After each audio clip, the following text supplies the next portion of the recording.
西红柿有没有打激素？学会看这几个地方，轻松辨别。优质西红柿任你选。大家好，欢迎来到美食采味。食品安全问题一直是生活中我们很重视的一个问题。超市里的西红柿个个饱满红艳，可要买回家一尝，要么淡的没味，要么硬的像石头。这很可能是激素果在作祟。其实，自然生长的西红柿和被催熟的西红柿，从外形到内里都藏着天差地别。尤其这5个地方，堪称辨别真假好番茄的关键信号。学会了，再也不怕踩坑。谁都想吃到自然长熟、酸甜多汁的好西红柿。其实，若能切开看或掰开细看，答案呢肯定会格外明显。自然成熟的西红柿内部是实打实的，果肉呢是均匀的红色或透着温润的土黄色，每一寸都饱满厚实，汁水会顺着果肉的纹理慢慢渗出来，凑近闻能闻到淡淡的果香，汁水丰盈，带着自然生长的清甜。而被激素催熟的西红柿则是另外一番模样，它们像是被拔苗助长的果实，内部往往透着敷衍感，籽小得可怜，甚至根本没有籽，即便有籽也多是没长熟的青色绿色，毫无生机。更明显的是，催熟的西红柿果肉稀疏松散，像没填满的海绵，汁水更是少得可怜。果皮和果肉之间呢，像隔了层空隙，整个内部透着一股干巴巴的生硬感。这种西红柿寡淡无味，完全没有西红柿该有的鲜香。可在市场上买的时候，老板大多不会让我们当场切开检查，总不能凭着运气瞎买吧。不过别担心，掌握这5个小技巧，不切开也能轻松辨别，帮你精准挑到自然的好西红柿。第一，看外观。自然成熟的西红柿经过时间的精心打磨，长得圆润饱满，形态均匀规整，从顶部到底部线条流畅，没有突兀的凸起或凹陷，透着一股自然的精气神，就像阳光下晒得正好的果实，每一处弧度都恰到好处。而被激素催熟的西红柿外观常常透着不自然，要么表面凸起一道硬邦邦的棱，像被强行撑大的皮囊，要么体态扭曲不均匀，一边大一边小，甚至出现歪歪扭扭的畸形。有的顶部呢还会突出一个尖尖的小疙瘩，怎么看都透着一股被外力催逼的勉强感。把两者放在一起对比，区别更是明显，光看外形就知道口感好不好。第二，看肚脐。辨别西红柿是否自然成熟，它的肚脐，也就是顶部的这个位置，是个很关键的信号。自然成熟的西红柿顶部通常是微微向内凹陷的，形成一个浅浅的小窝。从侧面看，这种弧度呢会更明显，像是被轻轻按了一下，透着自然生长的舒展感。而被激素催熟的西红柿顶部往往是向外凸起的，有的甚至会冒出一个尖尖的小疙瘩，像被硬生生顶出来的一样，带着一股不自然的紧绷感。把这2种西红柿放在一起对比，区别堪称一目了然，一个凹陷圆润，一个凸起带尖，简直是天差地别。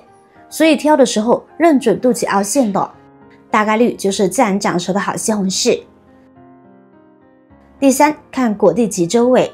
果蒂是西红柿连接枝干、吸收养分的生命线，从这里也能看出果实的生长状态。自然成熟的西红柿果蒂下方呢会有一个明显的小圆坑，就像果实成熟后被自然收进去的痕迹。而成熟度越高，这个圆坑往往越深越圆润，透着果实充分生长后的饱满感。而催熟的西红柿因为生长周期短，养分积累不足，果蒂下方的圆坑要么浅的几乎看不见，要么根本没成型，显得很平坦。更明显的是，催熟的西红柿果蒂周围的果皮常常带着生硬的绿色，不像自然成熟的那样，果蒂处的颜色能和果实主体自然过渡。所以买的时候多留意果蒂周围那个深深的小圆坑，其实就是自然成熟的勋章，值得重点关注。第四，看叶片数量。可能很少有人注意，西红柿连带着叶片数量也能侧面反映它的生长状态。自然成熟的西红柿从枝头采摘时，通常会带着几片新鲜完整的叶片，数量一般在5到7片左右。叶片翠绿的有韧性，透着旺盛的生命力。这是因为自然生长周期充足，果实成熟时，连接的枝条和叶片呢也能保持较好的状态。而被催熟的西红柿，由于生长时间短，采摘仓促，带有的叶片往往数量少，甚至可能只有1、2片，而且叶片容易发叶、发黄，甚至出现干枯的迹象。这是因为果实还没有完全养熟，叶片呢也没能充分吸收养分就被摘下来了。所以挑选时不妨留意一下西红柿带的叶片，叶片数量适中、新鲜有活力的，大概率就是自然成熟的好果实。第5，看手感与弹性。挑选时不妨先把果实放在手心掂一掂。自然成熟的西红柿，因为果实饱满、汁水充足，拿在手里呢会有种沉甸甸的扎实感，分量和大小很匹配。而被催熟的西红柿往往虚有其表，看着个头不小，掂起来却轻飘飘的，像少了几分实在劲。再上手摸一摸、按一按，自然成熟的西红柿手感软硬适中，手指轻轻按压果皮时，会感觉到明显的弹性，既不是硬邦邦的硌手，也不是软塌塌的没支撑。松开手后，按压的地方能慢慢回弹。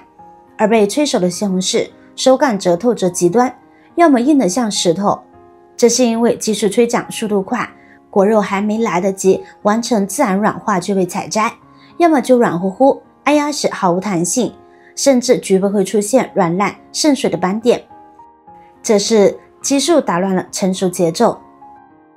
学会以上5招，挑西红柿就不怕遇到激素催熟的，轻松选到自然好果。关于如何安全使用西红柿，给大家4点使用建议。优选本地西红柿，特别是自家种植的更好，催熟成本高，一般不会采用，且本地西红柿运输时间短，可自然成熟后采摘，无需催熟。正确清洗是去除西红柿表面残留的关键一步，用小苏打水浸泡就是一个简单有效的方法。小苏打呈弱碱性，能帮助分解西红柿表面残留的有机磷农药，这样既能最大程度去除农残，又不会有化学物质残留，吃起来更放心。建议去皮食用，方法简单又高效。先在西红柿顶部呢轻轻划一个十字花刀，然后把它放进沸水里烫一烫，这时轻轻一撕，外皮呢就能完整剥落下来，毫不费力。这样处理后，西红柿的口感呢会更绵密，没有了外皮的微涩感。更重要的是，外皮作为直接接触外界的部分，可能残留少量农药或杂质，去皮后能进一步降低潜在的安全隐患，吃起来更安心。尤其是给老人、小孩吃时，去皮后的西红柿也更易咀嚼和消化。我是瑶瑶，以上就是关于西红柿安全使用的小知识啦。觉得有用的话，别忘了点赞转发给身边的家人朋友，让更多人吃得健康又放心。咱们下期再见。